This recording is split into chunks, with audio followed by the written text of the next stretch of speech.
Two village idiots with a love-hate relationship See, you got fat. So you still look like a 15-year-old girl, but not hot. who can't stop arguing over Oklahoma sports. You know what, man? Why am I still talking to you? Come on, we were doing good there, man. It's the Just Okay Sports Podcast.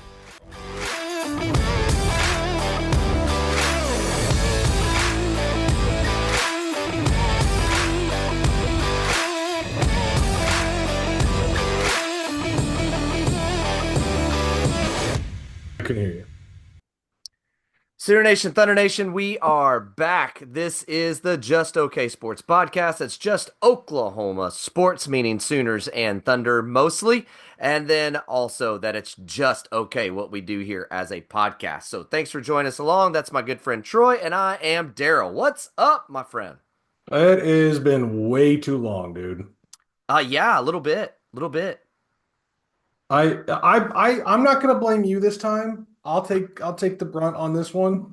My life has been crazy with kids and work and travel and things like that. So Yes, you've been a world traveler, always working the corporate scene like crazy. So, it's how hard. it is. It's hard to find your time. It's hard to find yeah. time. How are you doing?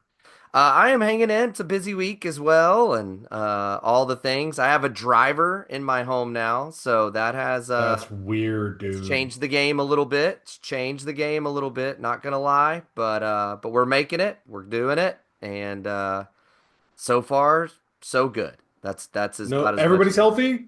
Like, Yeah. there's been no incidents. A couple weeks ago, week and a half ago, Logan was sick, but outside of that, nope. I was Good to go. talking about driving incidents. Oh yeah, no, none of that. She's done great. Okay. She really is a good driver. She really is. I mean, as good as a 16-year-old can be, right? Like That's fair. that's where she's at. I felt good when she took her test, came back, picked her up, all that stuff. And as I walked in, the instructor guy that went around was like, "Hey, Dad, you and Mom, good job. She's a good driver." I was like, "Okay, I'll take that. All right. I will take that." So, he could have just said, "Passed, get out of here," or Yeah. whatever. So, Yeah. no, she's doing great, and it's all fun. So, dude, since it's been a while, we got lots and lots to go through. So let's jump into it, and we're gonna start with the good stuff for Troy. To welcome him back, we're gonna Thank you. start with. I'm trying to think. I should have written a really clever phrase down, but let's just start with the historic, the unprecedented, the unbelievable, out of the stratosphere Thunder regular season that we have had. It is legitimately historic. One of the top 5 best seasons all time in wins. Historic in differential, historic in wins against the opposite side conference. I mean, we can go on and on and on and on. I saw the stat today that if you took the Thunder's, 1 point victories this year and turned them all into losses, Single digit. That's what it was. Single Yeah. digit. They would still win the West. They would still win the West, yes. Yeah. Like, And here's what's crazy. I sent you the stat earlier. Like, everybody's like, "Oh, they've lost, out of their 14 games, they've lost 8, 9 of them to like these 3 teams, right?" right. Like, okay, let's cherry pick some stats, shall we? Let's just and I sent you this earlier. Against the top 10 teams in the NBA, their record is 21-9. 21-9 against the top. So it's not just beating up the bottom feeders. They're Right. 27-1 against the bottom 10, FYI. But it's against the top teams in the NBA. What's Denver's? Everybody's like, Denver Jokic going to beat the OKC. They're 10-17 versus the top 10. The Clippers are 13-15. Now, the argument is, well, the Clippers, they turned it on. You're not wrong. They've been fantastic over the last 10 to 15 games. But what I do remember a game at the height of their power that was in LA that was missing 2 stars for the Thunder, and who came out ahead? Oh, and Shea went 9 of 27 in that game. And who came out ahead? Oh, we did. Yeah. We did. So I love the naysayers. I've got a question for you though on this. Okay, here we go. Where is 1 to 10? Where is your scared meter of the playoffs? Oh, so 10 being the most scared? 10 being like we're not going to win in the first round. 1 is we're going to win the championship. Oh, okay, I got you. I'm probably at like a 3. I'm at a 2. 4 to 5. Okay, so a Okay. little higher than you. Wow. But that's just because I'm nervous. I'm nervous. Yeah, I'm me too. really nervous. Like I'm I just literally nervous. put I want you to answer this honestly because I kind of this is how my brain works and you know it and I pick at you this way. You cannot take away it's a historic season. You can't take away that they're great defense, like all the things. But we've talked about this. Regular season, postseason are different. Where's the fool's gold and all those and all that dominance? Where does Troy, like if Troy had to be the guy that I'm paying you 10 grand, you have to give me the fool's gold. What would you say it is? Okay. That's a good question, Daryl. I have one if you want to think while I talk. All right. Yeah. I think a little bit of the fool's gold, even though this is a strength, but it's not in the playoffs, is the depth. I think the fool's gold comes in the depth, and what I mean by that is like AJ Mitchell. I don't think he's going to play in the playoffs, right? But like the other night, he's a very serviceable player, despite being out for like 3 months with injury. And before his injury, he was playing a lot of minutes. So when other teams are having to sit people or they're going through bumps and bruises, it takes a massive hit on their production, right? Like takes a massive hit. Whereas for us, when we're missing those little role players, we have so much depth that yes, it takes a dip, but we can maintain being an NBA level team. Whereas most teams, if they're missing 1 or 2 role players, they go into G League level, right? Speaking of the injuries, did you know we had the 4th most injuries in the NBA this year? Yeah, it's like the is that stat of like starts missed or something like that? It like, is. The stat was games lost because of injuries. We had the Right. 4th most Right. in the And NBA. see, and in those instances, it doesn't hurt us. Like for instance, the worst stretch for us was no J Will, no iHeart, no Chet. I think that was our worst stretch Yeah, because that then was. we had no big, Yeah, absolutely. right? But you can put iHeart and Chet on the bench and still play J Will. And he is not a great big, but he is so serviceable, Mr. Triple Double, by the way, when he's in that slot, that you just don't drop. But in the playoffs, those rotations tighten up so much that depth doesn't help. Right? It's kind of the 300 movie theory, right? They have this massive army, but if we funnel them into this little narrow corridor, their numbers aren't going to mean anything. They can only push so many people through. And I think that is a little bit of the fool's gold and why I'm at like a 3-ish for the playoffs. Okay. That's fair. I don't agree with you on the depth. I think the depth is our superpower, not our fool's gold. Okay.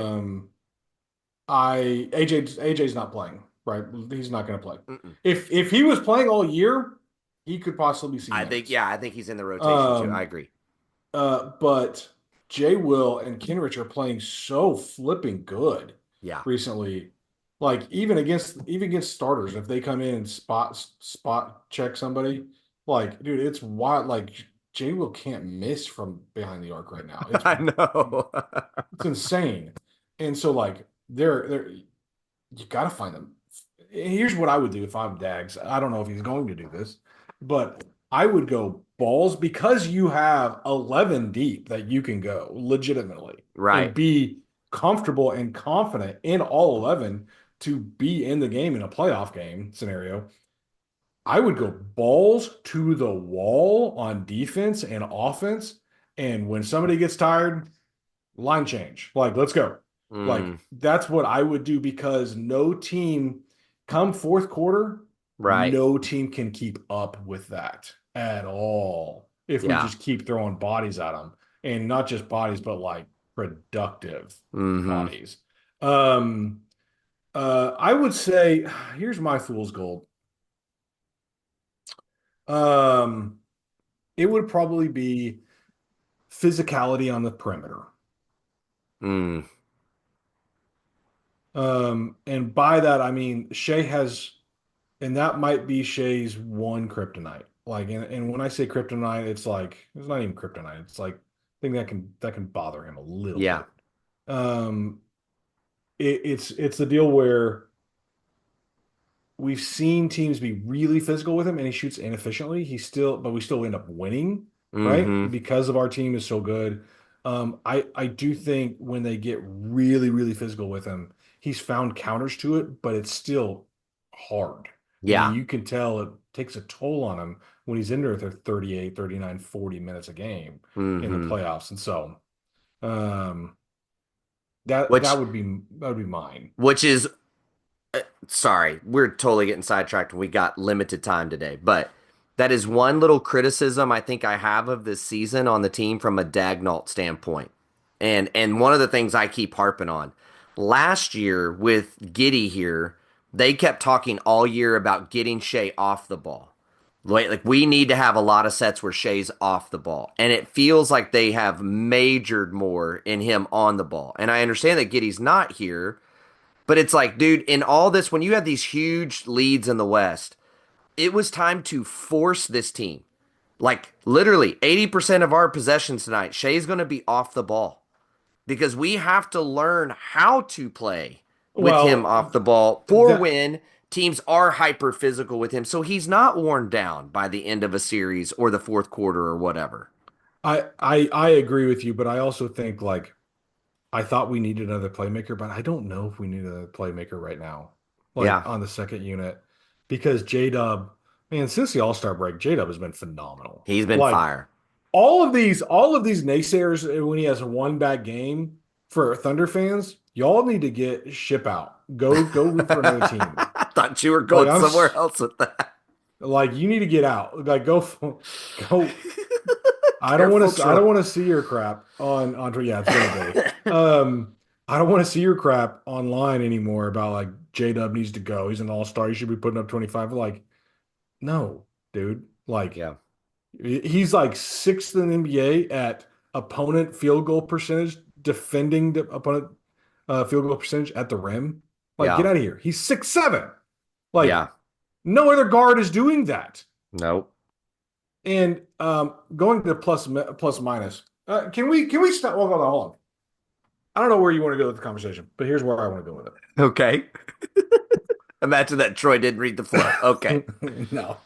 I want to talk about the Jokic Shea MVP argument. Oh, okay. I think it's a legitimate argument. A legitimate argument. I am obviously going to skew the SGA's way, right? 100%.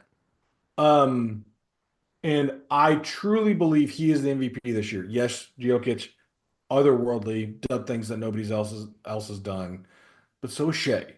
Like if you can't have these numbers and not bring up what Shea's done, because I'm Right. fully recognizing what Jokic has done. Shea, one of the biggest ones to me. All right. Did you know that Lou Dort and Isaiah Joe are fourth and third in the NBA in plus minus this year? No, I The did entire not. NBA. I knew they were up there, but I didn't know it was that high. Like Evan Mobley is the highest on the Cavs at plus 546 points, right? Uh-huh. When he's in the game. Dort's 549. Isaiah Joe's 550. Okay. Jokic is second. Shocker, right? At 594. Shea is number one at plus 918. Yeah. Plus 918. 330 more points than anybody else. Yeah. That is dumb. And did you know when his starters are off the court and it's just him, his plus minus goes up even more. on average. It's wild, dude. Like, so I that But- all the advanced metrics go Shea's way. All of them. Yeah. The raw stats go Jokic's way. All the advanced metrics go Shea's way. The thing that tips it in Shea's scales is the wins for the team, Right. the winning in the team, and he's an All NBA defensive player this year. I was gonna say, for me, that's the deal. Like, offensively, I know the points and all that, but when you put all of it together, out of 100, I think Jokic is a 99, right, on the offensive end of the floor. Like, and it's like 99 point something. I think Shea is like a 90. Okay, and that's not to take anything. No, I know Shea is at 98, 99. Okay. He's lower, and I think that there's a decent gap just in the way that Jokic affects the game in such a huge way on the offensive end, in part because he's a 7-footer that just demands so much attention. But then when you go to the defensive end of the floor, it's not even close, the impact that Shea has on a game and Jokic. So when you start talking about value, there it is. Like, the case closed. Like, Shea doesn't have a triple-double average like Jokic. Shea's not 7 foot like you. And we talked about this the other day, and I was going to pod by myself, and I didn't get to. This is where Jokic is still one of the best players in the entire world. There's no question about that, all the things. But I think the thing that makes people pull, you and I went back and forth trying to figure out exactly what it was. It's the splash factor. And Shea doesn't have that. Shea is a fundamental skills player. He doesn't dunk over people all the time. And honestly, he doesn't have an endless highlight reel of him just breaking guys' ankles. He gets just enough space, and then bang, he makes a shot. It's still a beautiful move. It's still highly skilled. It's still better than anybody else in the world. But he doesn't just have these things where guys are just fall. Like, he has like 10 of those this season. But he doesn't have 100 of them, you know. But Jokic being a 7-footer that passes the way he does, it's like, oh, what? Guys like him they don't do that. Those guys, and his 3-point shooting as a 7-footer, you don't do that. And dunking on people the way, you can't do that. And so it's this wow splash factor that sucks people into really liking that. And then when you watch Shea, his game just looks so, and I hate to say it this way, but it seems so basic and so simple. Everybody goes, well, that's why he's a free throw merchant. Because he's not otherworldly and all that. He's not splashy. So therefore, that's why that narrative on Twitter amongst a small percentage of people has them believing he's a free throw merchant as opposed to a great player. By the way, speaking of that, sorry, I'll let you finish your point. But that's why I think there's such a which one. I think there is an argument for Jokic, but when you put it all together, there's not. This season, there's not. There's none. But he has more splash factor than Shea does, and that's why he's still in the conversation. Dude, speaking of the free throw merchant, did we talk about this earlier today? Did I bring this up with you? We've talked about it multiple times because out of the 32, like, it's so stupid. It is the dumbest thing that NBA Twitter has taken. Out of the 32 seasons that somebody has averaged 32 or more, okay? Yeah. He is 29th out of 32 on free throws attempted per game on that list. Correct. 8.8. 30 or 28 more guys, whatever that number is. I can't think today. Average more free throws than Shea. Correct. That is so, like, don't get me started with this. Like, it's and Shea, we said if he hits a 3-point shot, like, it's game over. Guess what? It was game over this year. 32.4 or whatever it was, 32.7, 50, 90, 37. He almost averaged a 50, 40, 90. Yep. This year. And he's dang close. I mean, dang close. But yeah, I think fourth in stocks. Fourth or third in stocks, completely stocks. Jeez. So, well, I know one thing you want to get to in this before we are going to talk some OU football in here for you Oklahoma fans as well. But you wanted to grade some players out on the season. Yes. In this historic season, you have them. I've tried to kind of think through this, but I'm going to be off the cuff, and I'm sure we'll disagree and fight with each other. But let's do it. Let's do it. Let's just go with Shea. Okay, let's It's start it's with an A Shea. plus. Like, come on, A it's an A plus, plus. no A plus. question. A plus. Get out of here. He's the MVP, best player in the NBA this year. Yeah. Absolutely. Absolutely. Okay. All right. Lou Dort. A. I agree. He's an A. Not even A minus. He's an A. He's an A. Dude, he's an A because And the only reason I say this, he started really slow to the season, but then he's been hot on the back half of it. dude, he not just dude, like that man has averaged on 3-point percent. He's at 41.2. Did you hear the thing though about the last game of the season? Did you hear about that? No. Did you watch the very last game that we played? I watched some of it, not a lot. Okay, Joe got so mad, and he knew the game didn't matter, and so did the whole team.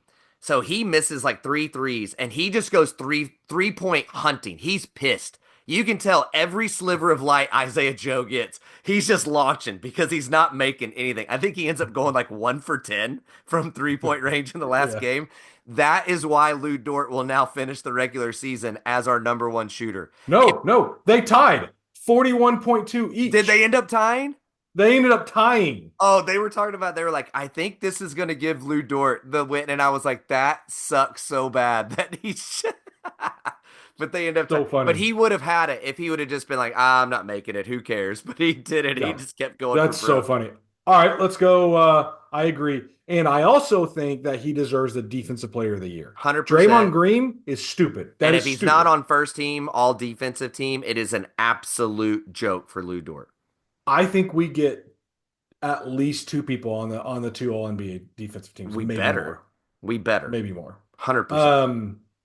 All right, so let's go J-Dub next. I would go A there as well for me. Are we agreeing all the way down the list so far? I'm gonna say A. Like Yeah. I was debating between A and A minus, but what put me over into the A category is his defense was superb this year. Yeah. Look, he deserves an A, like A level period, just for the having to defend bigs for a month. Dude. And the way he did it was unbelievable. Like that little stretch in the season is why they're at the stat that they're at right now, and at the place they are historically, because they could have mailed it in and said, "Look, man, like you and I said, play 500 without your bigs, play 500." Instead, they just dominated it, and it was because of him. So pre All-Star game, he was averaging. I mean, it's not that big of a difference, but he was averaging 21 points a game. Mhm. Post All-Star game, he was averaging 23.3. That's kind of a significant jump. Right. But in March and April, he averaged 23 and 26 points a game. Jeez. So Let's the go. dude is finding it. Anyway, Yep. all right. I agree. J-Dub A. All right, let's go Chet. I'm gonna go A minus for me on Chet. I'm gonna go a B, solid B. Oh wow. A B. His defense is obviously there. It's so good. Right? Yep. But still his conditioning is not back, and it's no fault of his. Right. But his conditioning is not back. But his 3-point percentage was good. His last 10, he averaged almost 41%. Yeah, he's been hot here down the stretch. He ended up with 38% on the season, but ended up 15, 8, 2 assists, 2.2 blocks a game. I don't know. Just when he started the first 10 games, it was a game, but he was an all-star. Yeah. And then the injury slow and the only asterisk that B gets is because of the injury. That's fair. He had to That's fight fair. his way back. That's fair. That he missed a chunk of the season, and that alone could bump you down to a B. I think that's fair. But when he's been on the court for me, he's an A minus. Yeah. All right, let's go. Our newest player, iHeart. I'm gonna go an A minus for him too. I'm going to go an A plus for iHeart. Oh wow. Okay. Because it's all of the little things. He is Steven Adams and Nick Collison rolled up into one. Yeah. Okay. and he does all of the little things. He averaged 11.2, 10.7, nearly 4 assists a game, averaged almost 60% on the Nice. field with 1.1 blocks, 1.1 steals. He was phenomenal at both ends. Mm-hmm. Didn't try to take the game over ever. Sat a couple games, didn't start, was good with it. Team guy. He is the perfect addition to this team. And I He couldn't ask is a him for good fit. anything more. Yeah, it's a good fit. There's no question. No question. Why the A minus for you? Uh, there was just a stretch there for a while where he kind of struggled. And I think some of that was learning the team, but it was some gross play there for a while, in my opinion. I That's remember fair. you and I talking about that, and you didn't think it was as bad as I thought it was, but it was just off. Now, I do think he's found a real groove now, that I think has been really positive. And he's definitely a good fit on the team. And I think part of that A minus for me too is as much as he matters, if we are healthy, I do think he's a big part of the team, but I feel like this team is constructed in such a way that they can live, they can live moving forward. Yes and no. The problem is Chet gets in such trouble when he Yeah, goes up against the Jokic's of the world, the Goberts of the world. yeah. He just gets dominated still down low, and where iHeart can really Take some of that alleviate some burden of that. off. Yeah. Yeah. All right, Alex Caruso. I'm gonna go B minus just because he's one that I do put the injury thing on. And I Yeah. know, I mean, but he's just missed a lot and just played so sparingly, honestly, like compared to what I thought we were going to get with him. Like I thought he was an automatic slide in for Giddy. And it's kind of there's almost been parts of the season I forget that he's here. So, That's fair. but Yeah. when he plays, he's great. I I'm gonna go with a B plus.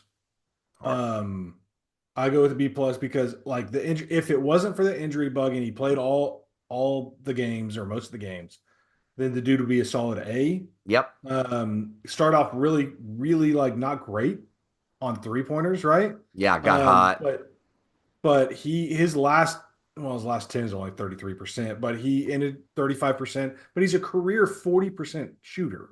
Right. So like he only averaged 8 points, but everything he does is wild. And Like his he plus is, minus is always crazy for the it's few minutes that crazy. he plays. Is awesome. I love the dude. Like I Yep. love watching him play. All right, let's go Isaiah Joe. Ooh, that's a good one. B plus. I'd go B plus for Isaiah Joe. I'm gonna go with an A minus. A Okay. minus because I think his defense is insanely underrated. It is People, improved so much. He's it's developed it a lot.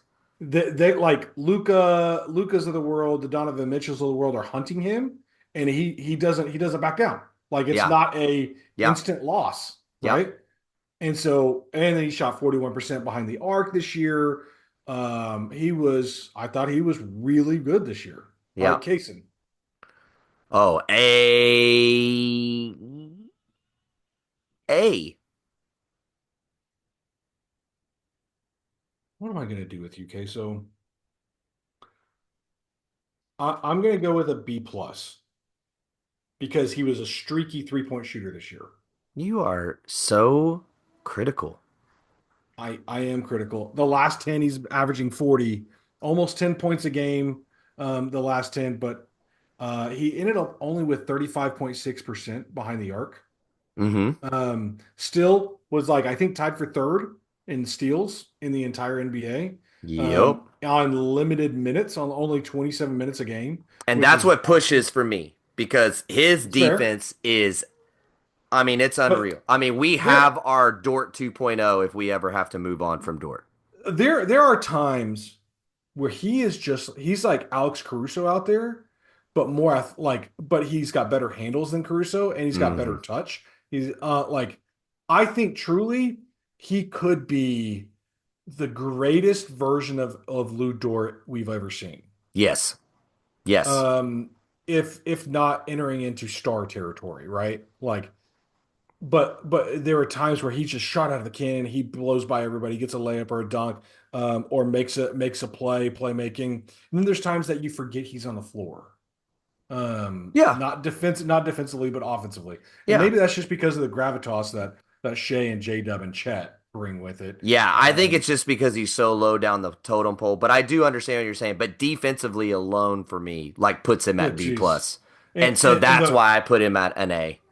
but the streakiness is why I brought him down to a B plus. Like, love it. Okay, so next on the list would be Wiggs, Mr. Aaron Wiggins. A plus, thank you very much. I'm not even gonna hear anything else out of your mouth. You can shut up and just say A plus, and we can move to the next because Aaron Wiggins is safe basketball. Let's go. Go. So are we doing based on expectations? Or are we just doing like for me? It's always been based on expectations, right? Yeah. What the And grades you are? expected him to drop a couple 40-point dimes in the season this year, did you? He is an A plus, man. Yeah. Like there's no ands, ifs, or buts about it. His I'm three-point sorry. shooting is still through the roof.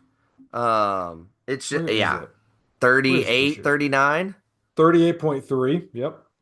38.3. I mean, and that's with him at a much higher volume than he's Yeah, been in the past years. Yep. So You're he's right. taking more difficult shots, so last year he was nearly 50%. Yes, he was. Yes. So, But he didn't shoot as much, and coach was like, shoot the ball. Yeah, shoot the freaking ball. If you drop 10%, you're still unreal. Thank you. Shoot. Just keep shooting. Want to do just a couple other guys. Jay Will, I know he's been in and out of the lineup for injuries and everything, but Oh, that's such a good. I'd go he's been so hot as of late. I'm still gonna go a B minus because of injury, and I thought he started the season slow. I thought he started did. rough. Yeah. You and I both were like, I don't know if they can really. Jay Will's struggling, and that may have been the injury, but they were playing him, and it looked bad. And then out of nowhere, it was like, holy crap, why is this guy not starting? Like that's kind of the stories of his season. That's why I go B minus. I'm going B plus because he just went on a tear for the last 17 games, dude. Four triple doubles. He's in the stratosphere of Kevin Durant, Russell Westbrook, and somebody in triple doubles for a season. It's really, really stupid. Like in the last 17 games, he is averaging 62% behind the arc. 17 games, Daryl. Like, that's not insignificant, man. No, but he's also shooting what, like 1.5 or 2 per game through that stretch? 3.5. Oh, 3.5. Okay. That's not insignificant. No, it's not. Like, it is so dumb what he has done. Like, he's nobody's talking about how he is literally the hottest shooter on the planet right now. Yeah, it's pretty great. It's pretty great. It is. He's dumb, man. I'm gonna say B plus because when you get that hot, it's hard not to just like, all right, yeah, I see Green you. light. Green light. Yeah. I threw a pass to myself off the backboard. That's how good I am. What about K Rich?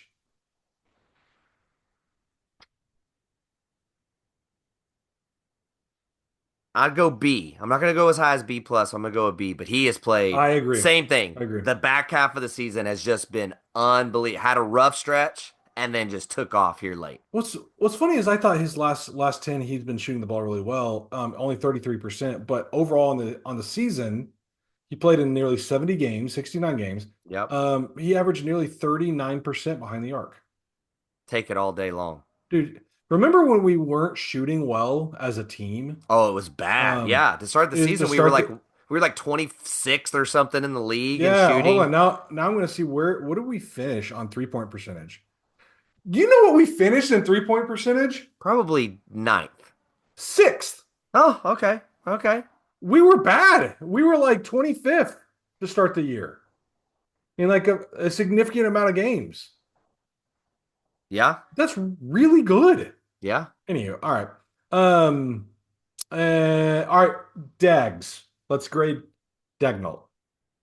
Oh gosh. Absolutely an A plus.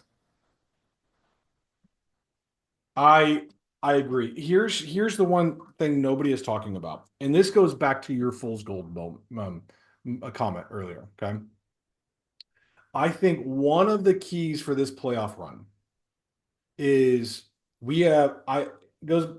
We were talking about the depth. We have so many dudes.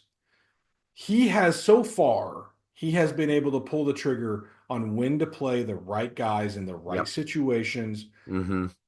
If he doesn't continue that in the playoffs, then we're going to struggle in a lot of games. Yes. Because he has his pulse on when Caruso needs to be in, when he needs to be out, when Jay Will needs to be in, right? When it bring back Shea early or do it different where he starts the second quarter, right? Like he and all of the guys, they look to the head of the snake, which is Mark Daigneault. Right. And so he has to be on his game. And I think that's not a whole lot of people are talking about just understanding when and where to plug and play. Yeah, and I would say from last year to like that right there is the thing that has to change for him. Like last year, the Gordon Hayward minutes, like we all were like, why? Like stop.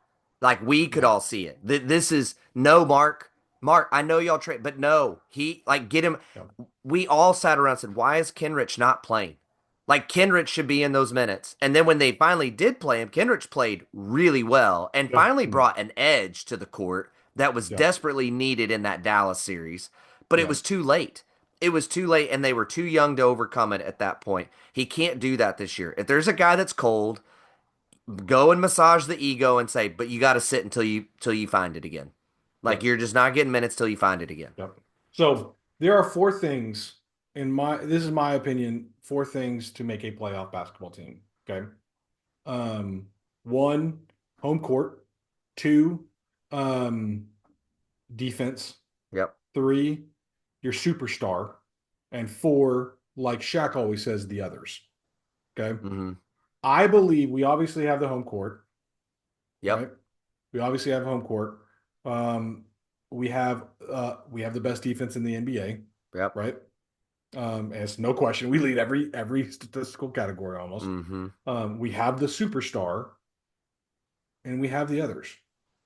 Do the others step up? I think you have to have a bona fide superstar. I would kind of put a fifth in there though of I think even in today's league you have to have that, the big three, as they like to used to say. You got to have these three players you can really kind of count on and everything. Boston didn't have a big three. They just had a big two. They did have a big two, and it worked really well. That's a fair point. But all that to say, I'm still going to say the same thing. To me, all those things do matter, but J-Dub has to be the J-Dub we have seen down the stretch. Last year, he had the 1/4 quarter where we were like, here it comes. He's got it. We're good. And then he disappeared again. And he kind of disappeared through that whole Dallas series that way. And he had the one big fourth quarter. And then he kind of had a little bit of moment here and there. Like he has to be an absolute dog when his opportunities come. Because the other teams are going to blitz, double, physical, fat. They're going to go nuts on Shea. And J-Dub has to carry that weight. I believe, like you said, there's the rest of the dude, but there still has to be somebody that grabs the reins and runs with this squad when that's happening. J-Dub, I think, is the 100% key to this team. Yep. To this playoffs. I think he is. Chet, got to hit your threes, got to play defense, all the things. Right. But if J-Dub averages 16 to 20 points, I'd say 16 to 19 points in a series, it's going to be a 7-game series. If he's averaging 22 to 26 points, we won in 4 or 5. It's game honestly. over. I totally agree with you because then you're divided.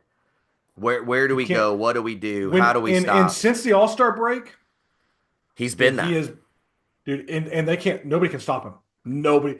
And that's the thing with our team. Cool. Put your best defender on Shea. J-Dub can destroy your second person. In the vice versa, cool. We're putting Dort on your best player. Cool. All right, you got another superstar. Great. Here's Case and Walls. Yeah. Or here's J-Dub, right? Yeah. Or here's Caruso. I mean, good luck. Or even Shea. Okay, we don't care. Aaron Wiggins is one of the most underrated defenders on our team. Yeah. But here's the thing. Because of Case and Wallace, because of Caruso, um, Dort, he if Shea's coming back in, Wiggs is out.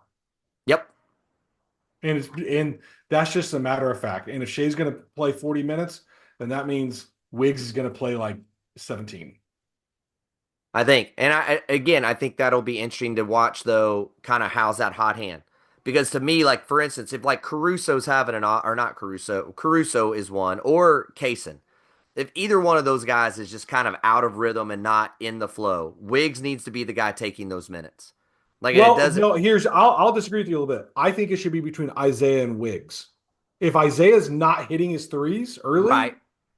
then Wiggs should be in the guy because he can hit the threes and he can Swiss Army knife into the lane and make plays. Whereas Joe is not as good at that. Right.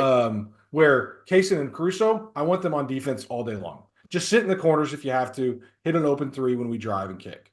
Right. So, Yeah, I agree on the offense, but I think there's even going to be a night somewhere in there where one of those guys could even be off on the defensive end. They're just in their head, right? They had a game plan. Yeah, I think and that's what I'm saying. If that fair. kind of night, like where they're just I mean, like we got to remember, Kaysen is still crazy young. I don't think we're going to see that from Caruso, but Kaysen, there could easily be a night where the playoffs just kind of overwhelm him. He gets in his head, and you just need a minute, young fella. That's fine. Now They that all needs. are. Well, I That's know. That's But crazy. but Wiggs has been around just a little bit longer and is a little Sure. bit more seasoned. That's all I'm Oh, saying. by the way, all this like the Thunder don't have playoff experience. I'm going to go with the Warriors to win the West or the Lakers to win the West. I was like, okay, Shea and Dort actually have playoff experience. Yeah. No, forget they were integral in that run that we had In with the Chris bubble. Paul. Yep. Hartenstein had a long run last year.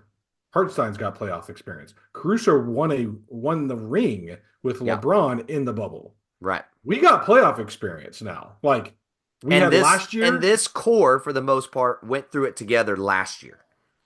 Yeah, and I will say I could not be more excited about this postseason and next year as well. Mm-hmm. Everybody's under contract.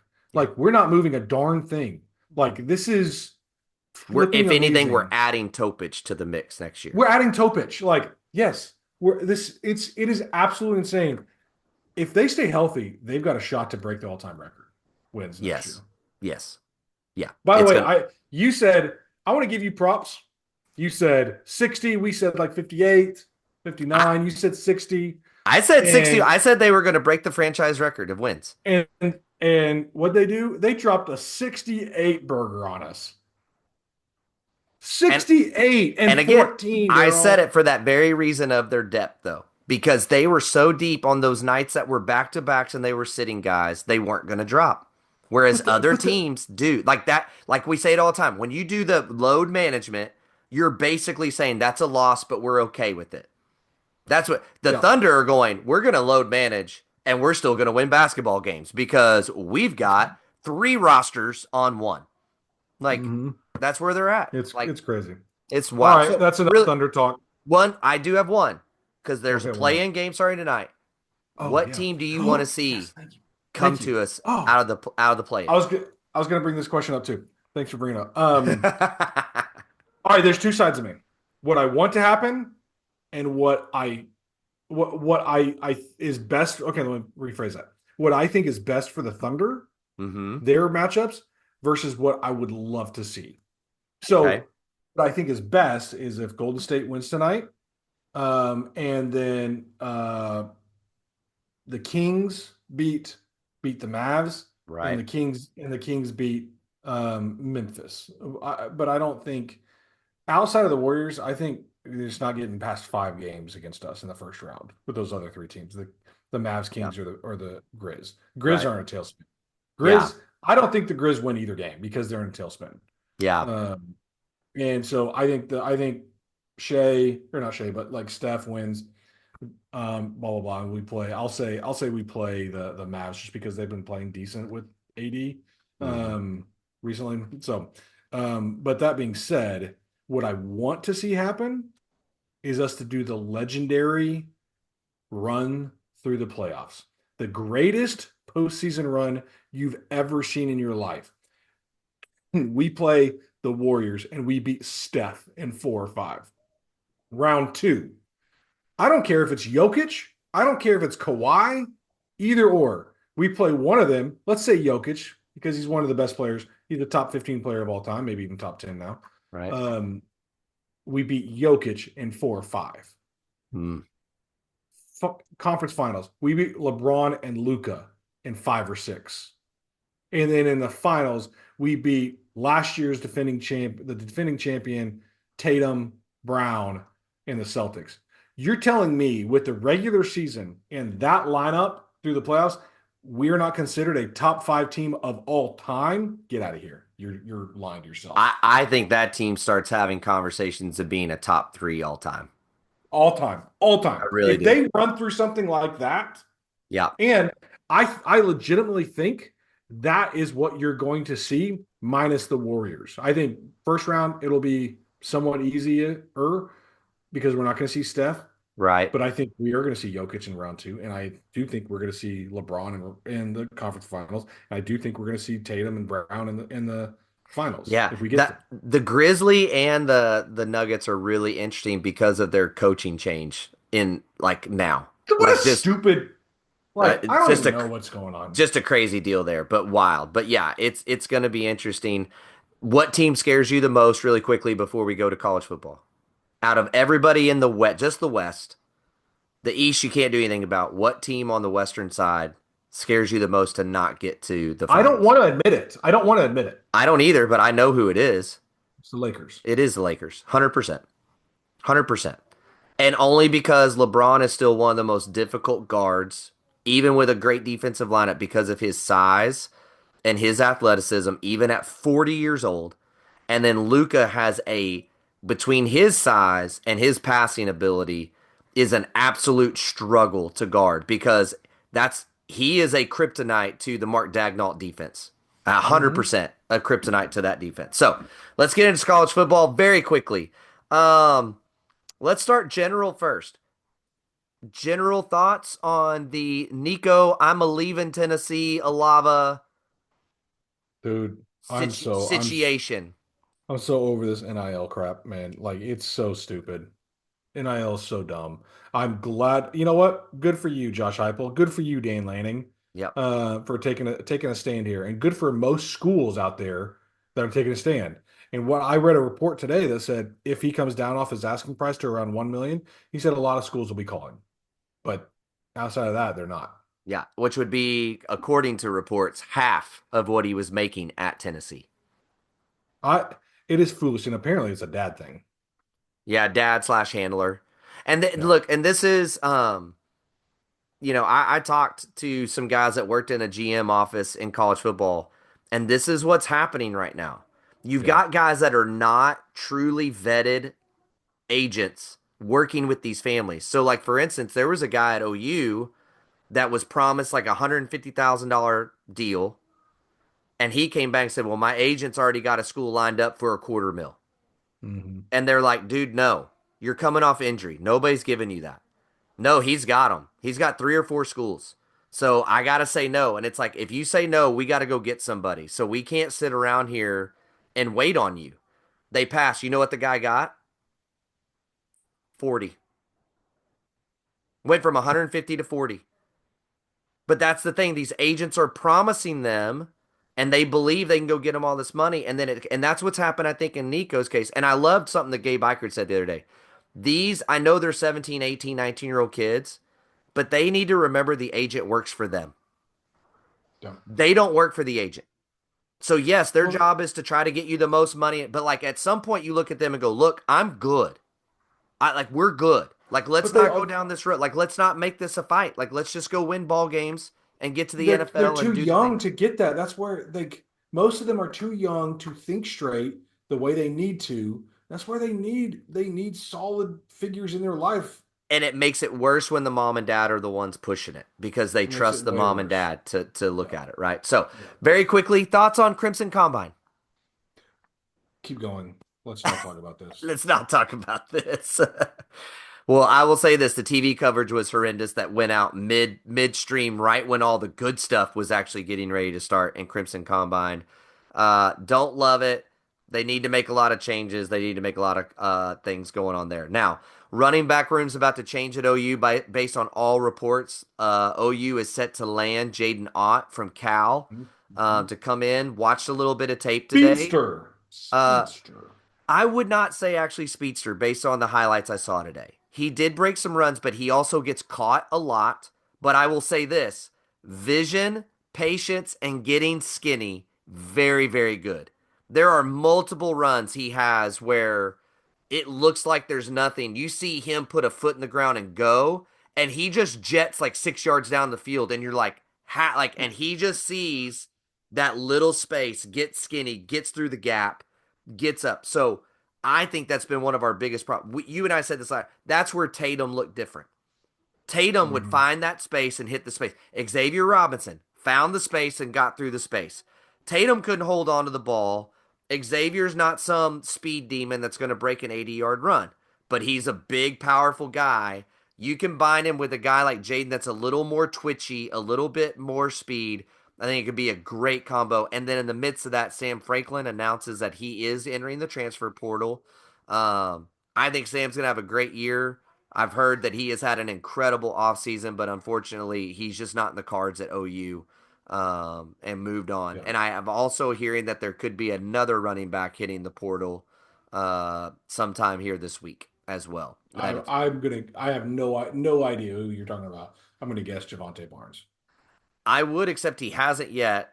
I'm still leaning that way. I don't have anybody telling me any information other than somebody's gonna leave. That's all I know. I think it might be Tatum. I think there's been a lack of production in baseball, which is frustrating. I think there might be a little bit of homesick in there.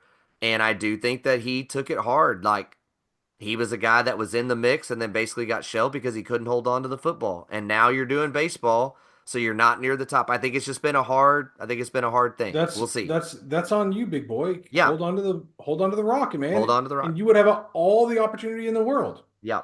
Absolutely. Like, because we all said it. He was the best pure runner last year. Yeah, he was the best pure runner. He looks great running the football. No question.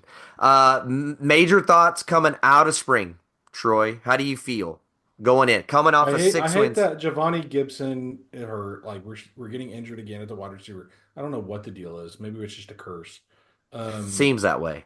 But I will say, from all reports, everything you've told me, everything that I've read, the offense looks I'm not saying back to Baker level, but the offense is back, man. Like, we could have a decent offense and not based solely on John Mateer. Really helps that you got a legitimate OC in camp and a legitimate quarterback that knows what he's doing. By the way, I'm not putting Jackson Arnold under the bus, although what I saw him say today, I was like, that's not a true quote. Okay, thank you. It was not a true quote. It was somebody doing their stupid crap and putting something out there that was not true. I do think that we did Jackson Arnold dirty just because of, basically comes back to Brent. He didn't hire an OC, the correct OC, didn't hire a QB coach. He could have been the all-world dude. Not in the cards here. Now we have that, and both all of that right now. Yeah. O-line, I think you said many times, is what is going to shine. And the defense is going to continue to be the defense. From what I understand, the defense is still rock solid. Here's the deal. The O-line discussion and where it's at right now is night and day different from where it was a year ago. And think about this. You are playing a sophomore, a true freshman, and a true freshman in your two deep. And it is like those guys are dominating their reps. Mm-hmm. And you don't have Ozeta or Howland, who, by the way, improved tremendously last year because they got thrown into the fire and showed that they can really play, that they can play SEC football. And you don't even have those guys. And your line is not even close to where it was a year ago. And I'm talking in a positive way. It is way. And I said this last year. That's why I continue to beat this drum. OU will be knocking on the door of the playoff this year. And they will be knocking on the door of the SEC championship game because of that very thing. Texas, I'm telling you, they lost the whole O-line. It's going to be a struggle. It's going to be a struggle for them early in the year because they have to replace all of it and all the wide receivers and their quarterback. Don't care what you say. Alabama, new quarterback. Tennessee now, new quarterback. And by the way, I will say this about the quarterback room as well. Michael Hawkins, I think, has picked it up in the last week and has started to really figure some things out more than he had. But I would also say this. If Cole Gonzalez has to play, it's going to be okay. They have 3 guys. Cole Gonzalez is the real deal. Cole Gonzalez is the real deal. Now, I'm not sitting here telling you he's like pushing John Mateer, and I'm not sitting here telling you that he's just but all I'm saying is if he has to come in the game and play, we're going to be okay. Like, it's not going to be some train wreck. I think a lot of people see Cole Gonzalez as a general booty, something like that coming into the game, right? No, that dude, he can sling it. He sees it. He processes. He gets it. And he knows this offense already really well, and he can get it done. Absolutely can get it done. And if they make a few, I think they're going to go after a couple wide receivers. Here's my biggest fear with the team right now. This is how good we are, Troy, right now. Your kicker has to figure something out, or you got to go on the portal. The kicker is the biggest weakness on this entire team right now. I like to hear that, my friend. That is the biggest weakness. Now, it's going to be necessary because you're going to be in a lot of one-score games. But no, man, the spring has been awesome.